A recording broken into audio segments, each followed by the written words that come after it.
Her story does not begin in a palace, but in the quiet town of Odense, Denmark.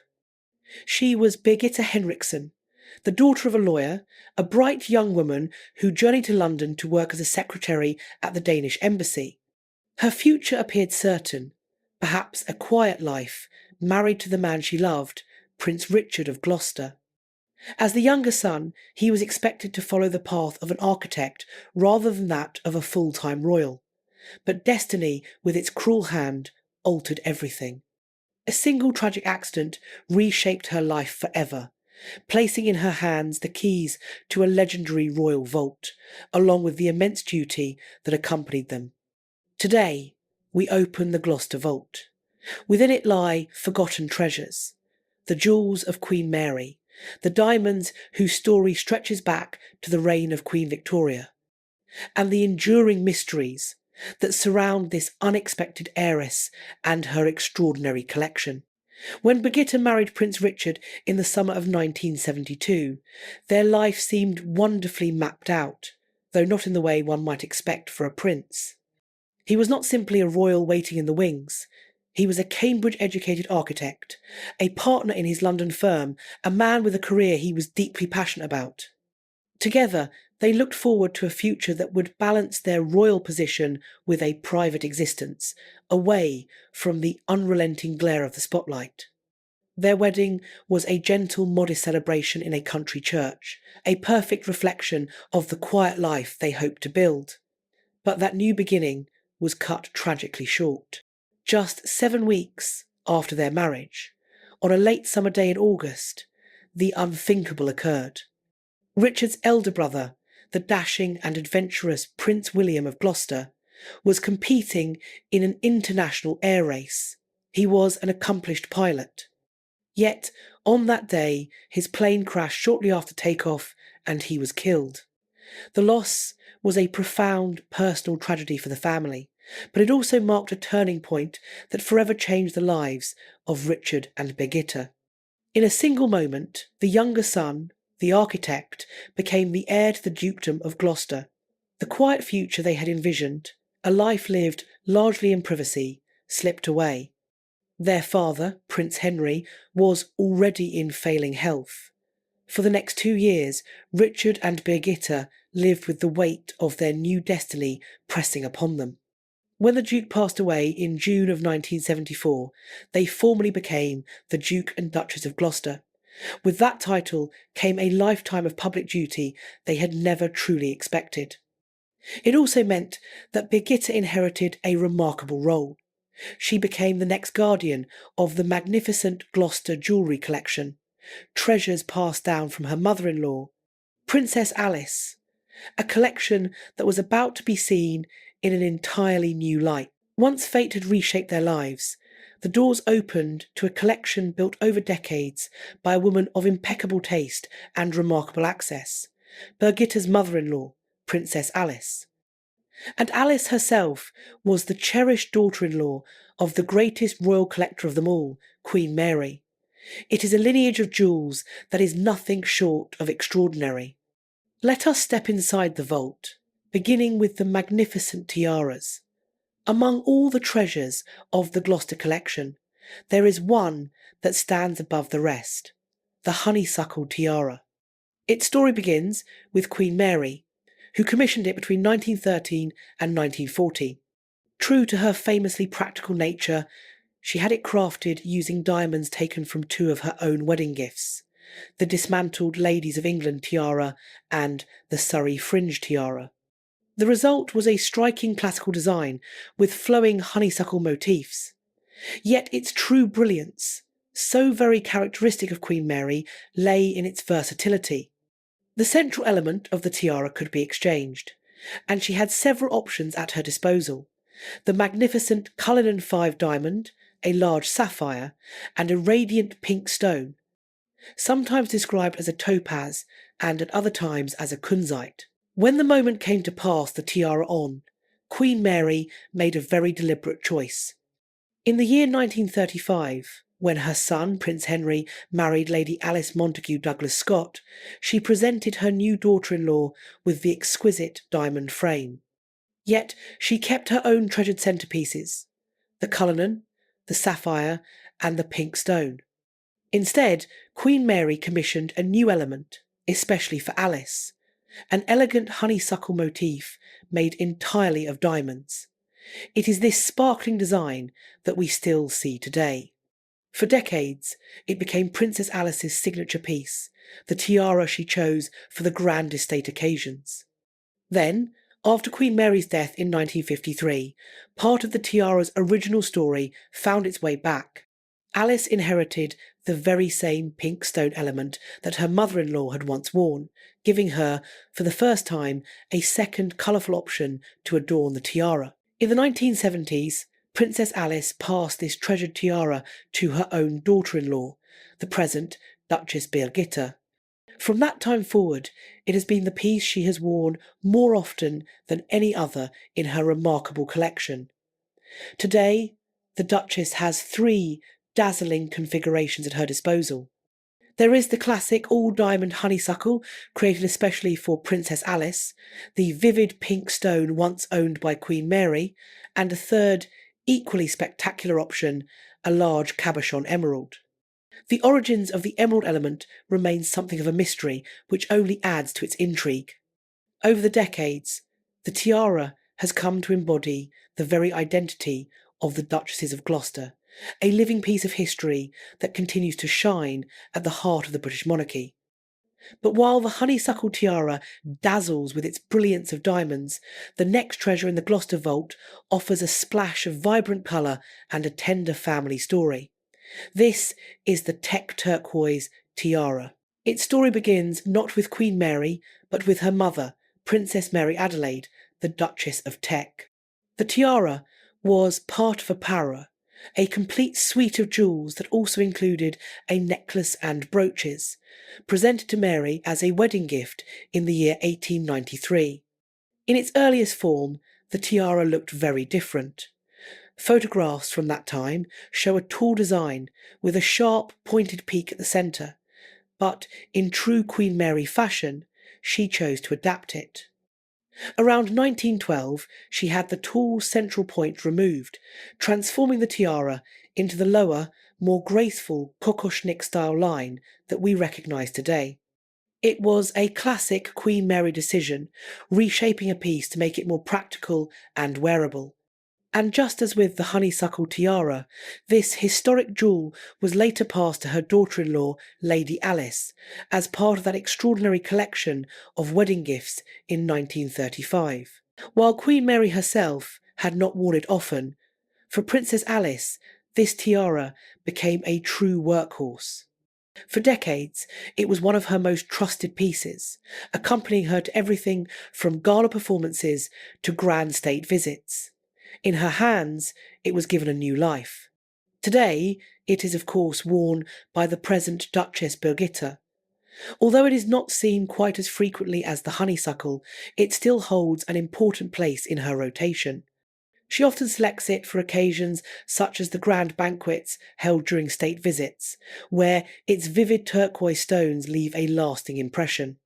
It is a striking splash of antique charm within the Gloucester collection, and a beautiful reminder that sometimes the most cherished heirlooms are those that carry a family story from one generation to the next. We have seen tiaras that descended directly through the family line, passing from mother to daughter-in-law. But the next treasure followed a far more winding and unexpected path into the Gloucester collection. This is the spectacular Cartier India tiara. With its glittering design of diamonds, sapphires and pearls, the Cartier India tiara looks as though it has belonged to the royal family for centuries.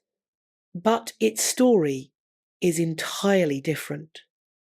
It was created in 1923 by Cartier for an American-born aristocrat, the Countess of Granard, who later returned it to the jeweller. Its royal life began in 1937, when it was purchased by one of the most fascinating, though lesser known, royals, Princess Marie-Louise. She was a granddaughter of Queen Victoria, a woman whose marriage was annulled, leaving her with the curious title of Princess Marie-Louise of Nowhere. She became something of a legend. remembered for her eccentric spirit, most famously for tucking sandwiches into her coronet during the coronation of Queen Elizabeth II. But how did her tiara find its way into the Gloucester vault? The answer lies in Queen Mary's trademark foresight. She had suggested that Princess Marie-Louise serve as godmother to the young Gloucester princes. As Princess Alice later dryly observed, of course, Mama must have known cousin Louis would leave them her things, and, indeed, she was right. When Princess Marie-Louise died in 1956, she left this magnificent tiara to her godson, Prince Richard. Princess Alice, however, was less than enamoured. "Oh, the tiara," she remarked. "I cannot wear it. It is far too big, more like a mitre." And so, for many years, the tiara simply sat in waiting. When Birgitta married Prince Richard, it was expected to serve as the principal tiara for the wife of a younger son. But after the family tragedy that elevated them to Duke and Duchess, it became just one of several splendid choices at her disposal. Today, the Duchess continues to wear the Cartier India tiara on occasion, most often for state banquets or for the grand Guildhall banquets that traditionally form part of a state visit to the United Kingdom. In more recent years, the tiara has also stepped beyond the royal vaults to be admired by the public, notably appearing in the Great Cartier exhibitions held in Canberra in 2018 and in London in 2025. From a tiara with a winding history, we turn to one with a far more direct path into the Gloucester collection, the Yves tiara. And, like so many of these treasures, its story begins with a wedding. In the year 1893, Princess May of Teck married the future King George V. She was showered with gifts from across the aristocracy and beyond. Among them was this exquisite tiara, presented by the Earl and Countess of Yves of the Guinness family. It is a delicate, almost lace-like creation, a graceful arrangement of diamond scrolls and foliage in the fashionable Kokoshnik style. And it must have been nearly flawless in design, for it accomplished something very rare indeed. It survived Queen Mary's ownership without being significantly altered or dismantled. For a queen famous for endlessly reshaping her jewels, that was the highest of compliments. She wore the tiara throughout her life, preserving its elegant form. After Queen Mary's death in 1953, the tiara was passed to her daughter-in-law, Princess Alice, where it became another cornerstone of the Gloucester vault. In time, it was handed down once more to Birgitta, offering her yet another striking, though distinctly different, option among her tiaras. The Yves tiara is perhaps a touch more delicate than some of the grander pieces in the collection. It had a particularly memorable moment in the spotlight in 2008, when the Duchess lent it to her daughter, Lady Rose Windsor, for her wedding. It was a touching sight, an heirloom not confined solely to glittering state occasions, but brought out for a deeply personal and joyful family celebration. Its place within the family's heart was plain to see. A timeless and elegant creation, the tiara has now graced 3 generations of royal women, embodying a classic, almost Edwardian sense of romance. But the next jewel in the Gloucester collection tells a very different story. Bold and modern for its time, it reflects a new and adventurous chapter in royal style. This is the Gloucester Diamond and Emerald Bandeau. It is less a single jewel and more a triumph of Art Deco design. Unlike the other tiaras we have seen, which trace their lineage back to Queen Mary, this piece entered the Gloucester collection as a deeply personal gift. In 1935, Prince Henry presented it to his bride, Lady Alice, as a wedding gift. It is pure 1930s style, clean lines, bold geometry, and an elegance very much of its era. The central diamond panel can be removed and worn as a brooch. The 2 diamond sections on either side are detachable as well, designed to be worn as a pair of clip brooches. But Prince Henry went even further. He also commissioned for Alice a magnificent emerald and diamond centrepiece that could be swapped into the tiara, instantly transforming its character. And to make the gift still more spectacular, his royal siblings contributed too, presenting Alice with a second set of emerald and diamond clips to accompany the design. The result was an extraordinary bespoke jewel, a versatile creation that could be worn in countless dazzling combinations: a tiara, a brooch, a set of clips, each version a new expression of Art Deco brilliance. In recent decades, the present Duchess Birgitta has embraced these pieces in a strikingly modern way, often wearing the elements separately. We have seen her pin the emerald clips to her gown, or wear the central diamond brooch on its own, letting each jewel shine in its own right. In a charming family detail, observant eyes may have noticed that, on her wedding day, Lady Rose also chose to wear these very diamond clips pinned to her dress, a graceful complement to the Eve tiara she wore upon her head. For many years, the complete bandeau was absent from public view, but then, in the late months of 2023, at a state banquet, the Duchess unveiled a remarkable surprise. She appeared wearing the full bandeau in its emerald configuration for the first time in decades. It was a breathtaking revival, a triumphant return for an Art Deco masterpiece. And while the tiaras are undoubtedly the most dazzling and dramatic of the Gloucester treasures, the necklaces within the collection reveal stories that are just as rich tales of history, of taste, and of transformation. Let us begin with a suite whose story stretches back to the very height of the British Empire, the Gloucester Pearl and Emerald Suite. The long accepted tale is that its origins lie in a truly magnificent Indian necklace presented to Queen Alexandra as a wedding gift in 1863. The gift came from Queen Victoria herself, a jewel of imperial grandeur, with cascades of pearls, vibrant emeralds, and glittering pendants. When it later came into the hands of Queen Mary, she regarded it with her famously practical eye. Beautiful, yes, but also heavy, and perhaps too imposing for a new century of fashion. So, she did what she so often did best. She reimagined it. The great Indian necklace was dismantled with care, its pearls and emerald beads transformed into two elegant and far more wearable necklaces. In 1935, Queen Mary bestowed these necklaces upon Princess Alice as part of her wedding gifts.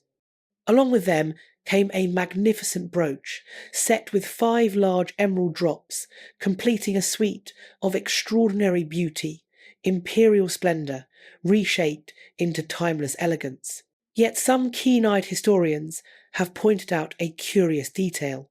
In photographs of Queen Alexandra's original necklace, the pearls appear noticeably smaller than the substantial orbs worn today by the Duchess of Gloucester. This has given rise to a compelling alternative theory that the pearls and emeralds of the Gloucester suite may in fact have come from another, still unidentified grand jewel that Queen Mary dismantled and refashioned.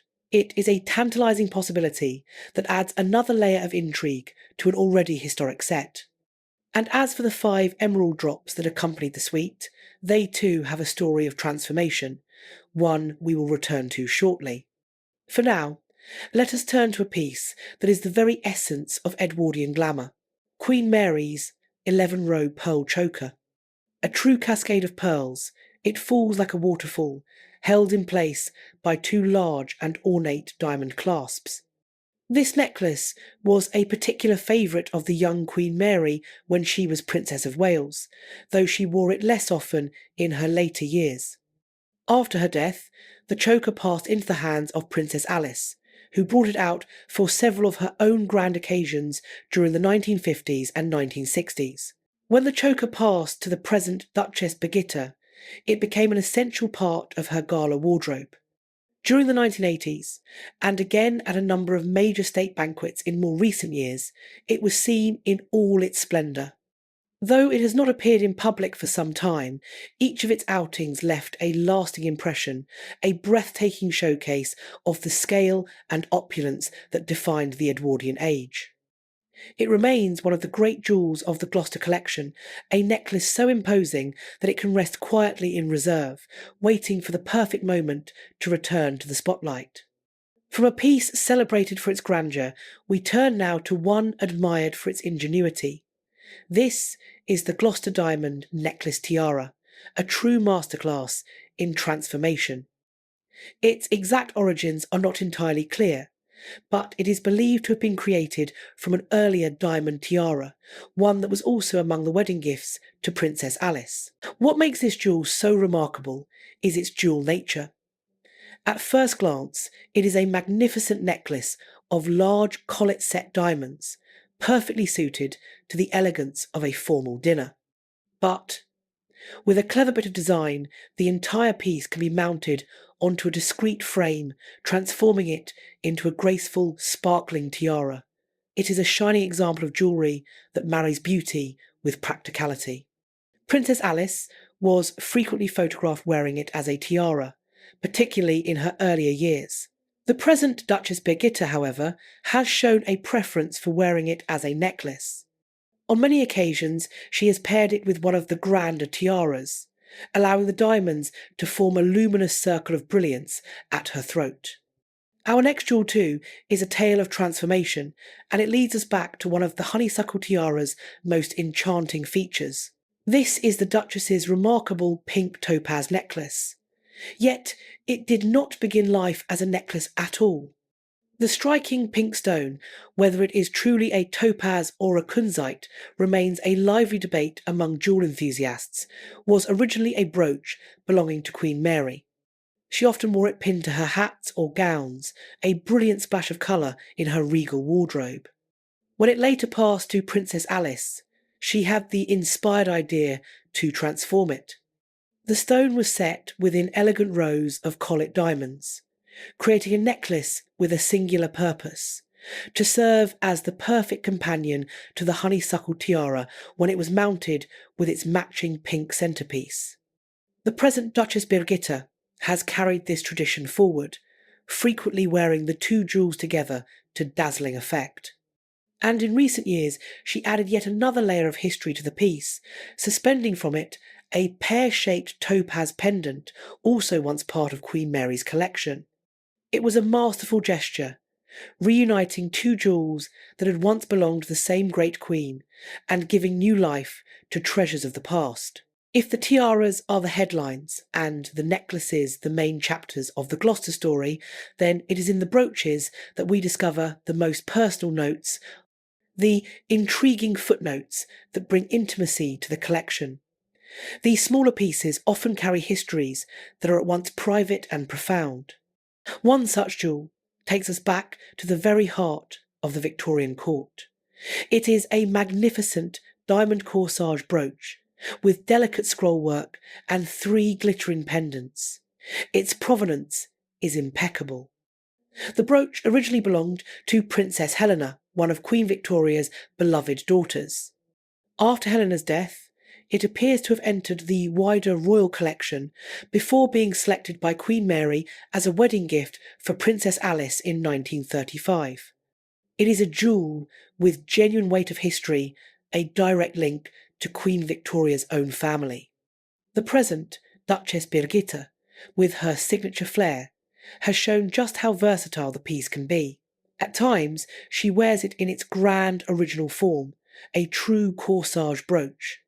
At other times, she transforms it into a striking pendant, suspending it from a simple diamond necklace. In her hands, this classic Victorian jewel has found a new life, retaining its heritage while shining with a modern, elegant twist. Next, we come to a pair of Art Deco clip brooches, set with vivid rubies and sparkling diamonds. They belong to Princess Alice, who was photographed wearing them as early as the 1930s.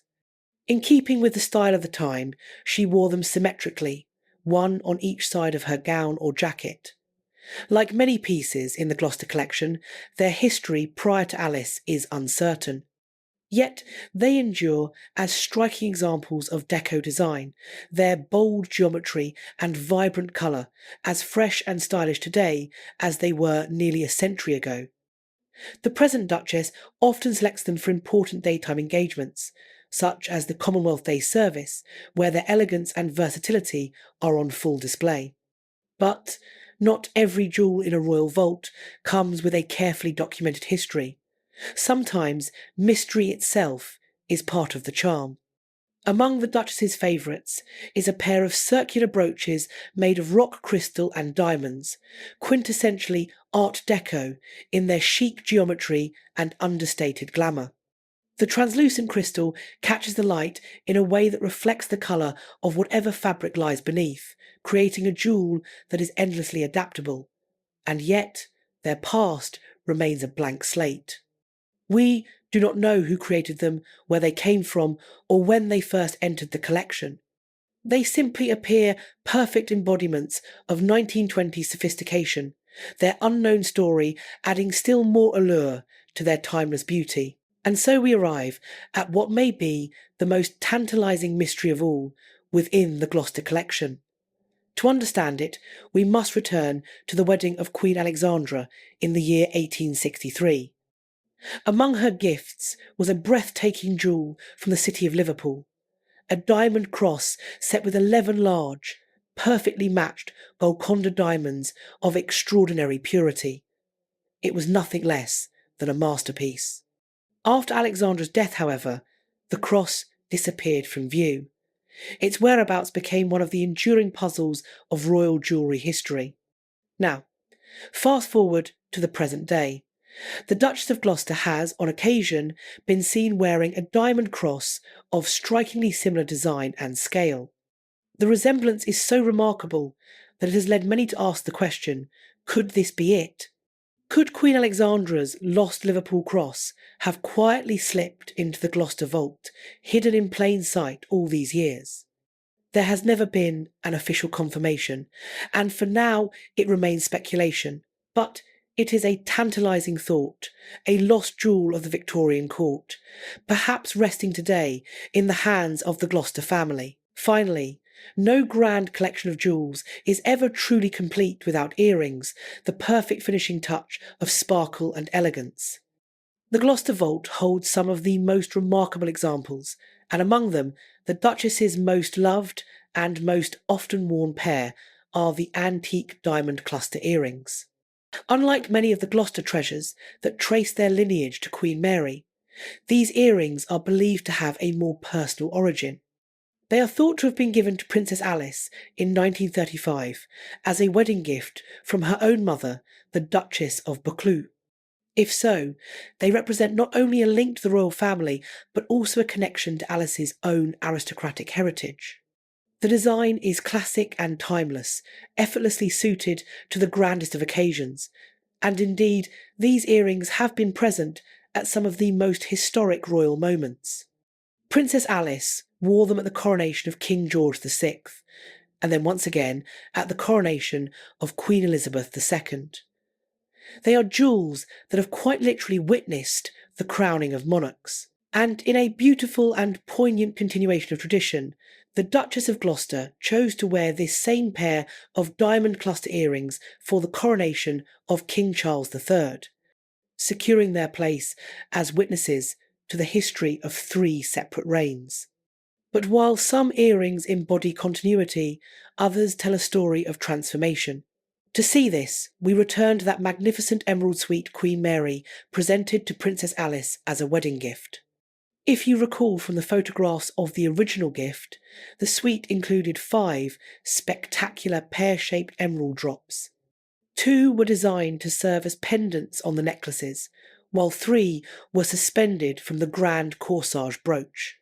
Princess Alice, with her characteristically practical eye, looked at the brooch and saw an opportunity. She had the 2 side pendants removed and reset as a stunning pair of earrings. It was a brilliant act of adaptation, turning a formal, imposing corsage ornament into a versatile jewel that could be worn with far greater frequency. In doing so, she ensured that the beauty of those emeralds would not remain locked away for ceremonial occasions alone, but instead continue to sparkle across decades of royal life. The central emerald drop, too, eventually found its freedom. Detached from the corsage brooch, it now lives a new life as a wonderfully versatile pendant. The Duchess often brings it into the spotlight, sometimes suspended from one of the pearl and emerald necklaces to create a perfectly harmonious suite, and at other times hanging gracefully from a simple strand of pearls. However it is worn, it provides a perfect finishing touch, seamlessly uniting grandeur with adaptability.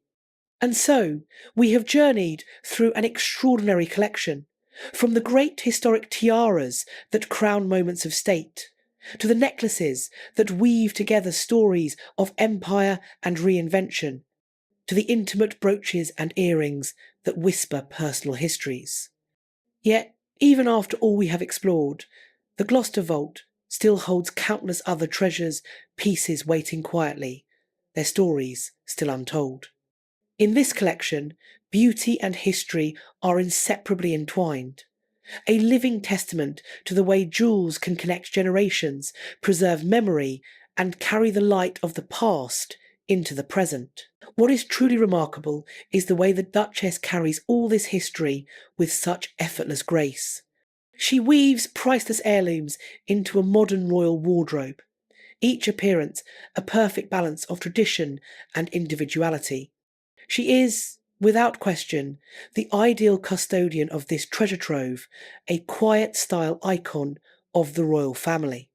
Thank you for joining me on this journey through the Gloucester collection. Now, I'd love to hear from you. Which jewel captured your imagination the most? And what are your thoughts on the Duchess's timeless style? Share your reflections in the comments. And if you enjoyed this exploration of royal history and jewellery, please don't forget to like and subscribe.